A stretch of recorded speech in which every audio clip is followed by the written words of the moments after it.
की मीटिंग के तो लोगों को लगता था कि नक्सलवादियों के साथ मीटिंग करने जा रहा है। ये सच्चाई है। मैंने इसी विश्वविद्यालय में भोगा भी है ये सब। मैं कोई वामपंथी वगैरह वो नहीं हूँ, लेकिन वामपंथी साहित्य पढ़ना वामपंथी नहीं होना है, या वामपंथी विचारों के प्रति प्रेरित होकर कुछ पढ़ना मतलब वामपंथी नहीं होता है। तो ये एक स्टिग्मा और इस तरीके से बना हुआ था।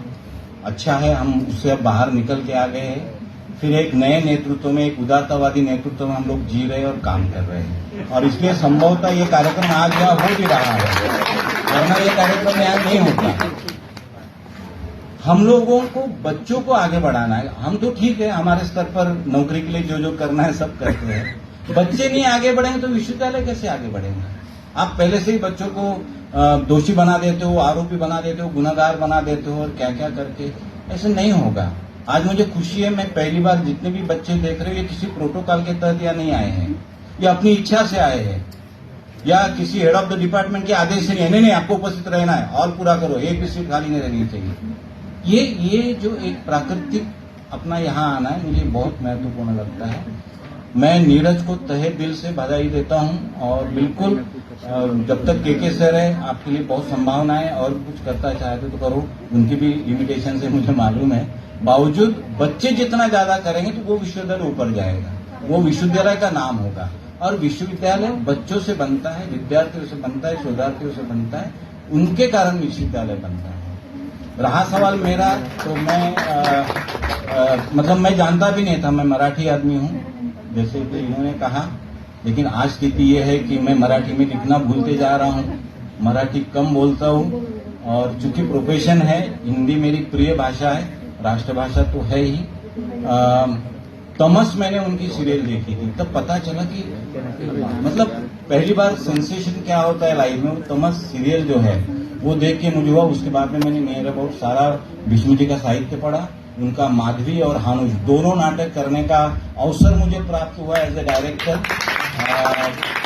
इस नाटक का संबंध है चीफ की अदालत। जब हम नैनीताल हानुष लेके गए थे तो बाहरी उनका म्यूजिक डायरेक्टर नहीं आया, तो 11th आवर पर 1 घंटे में मुझे उसका म्यूजिक करना पड़ा था। तो चीफ की दावत का म्यूजिक भी मैंने नैनीताल में किया हुआ है, तो वो भी एक याद यहाँ इसके साथ में है। और मतलब आप देखिए, हानुष अगर आप देखते तो राजसत्ता धर्म सत्ता के बीच में पिसता हुआ एक आर्टिस्ट है। मुआवजे का देखिए, कबीर देखिए, और तमस का जो है विभाजन की त्रासदी है। माधवी तो मुझे लगता है जयशंकर प्रसाद जी के बाद में अगर स्त्रीवाद को, नारीवाद को लेकर बात करें तो सबसे बड़ा एक्सटेंशन माधवी के रूप में आपको मिलता है।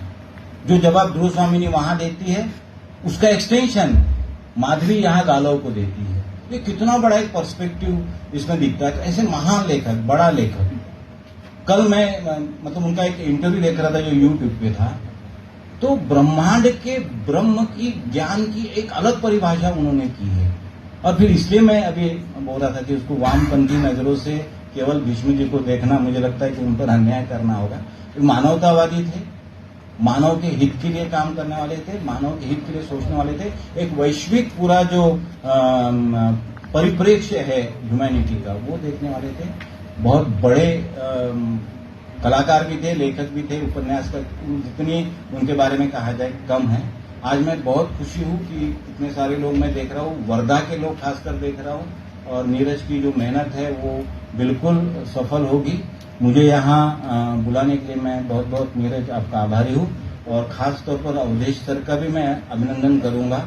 एक बहुत अच्छा कार्यक्रम हिंदी साहित्य विभाग के माध्यम से यहाँ प्रस्तुत किया गया। हम लोग कई सालों से कई अच्छे कार्यक्रम से वंचित रह रहे हैं। ये तो यही हाल होता था, खड़े रहने के लिए जगह नहीं मिलती, बाहर स्क्रीन लगाना पड़ता था, कहीं भी हुजूम। अभी बात हो रही थी अमरेंद्र जी से कि अगर आपने कहीं शिफ्ट भी कर दिया तो इतनी भीड़ होती थी।